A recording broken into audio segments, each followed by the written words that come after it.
vaccination. Problems that have to be solved today, they're too big for any one person, any one institution to take on themselves. Most projects require a very interdisciplinary approach, and to do that really requires working across a number of universities in our state. I got to see firsthand how university research turns into a business. Look at this parking lot near the Falcons' new Mercedes-Benz Stadium. The lot is basically covered with solar panels. The devices that are holding up these panels are known as the quad-pod system. So, Finn, the work that you all did here, there's a real tie-in between your company and Georgia Tech. Explain that. Research that developed our technology came from Georgia Tech. And then basically we licensed the technology from Georgia Tech and then worked with the Georgia Research Alliance and got a series of grants to help us commercialize the product and build scale to the company. And the smarts of what you all have been able to do on the construction side, explain how that's changing the business. We looked at the process of how could we possibly build these on the ground and then lift them with the crane to reduce our costs overall.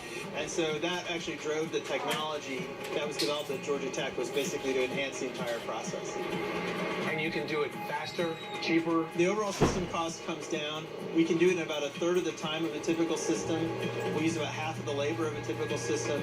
And it's a ton safer because everybody's doing their work on the ground instead of up 15, 16 feet up in the air.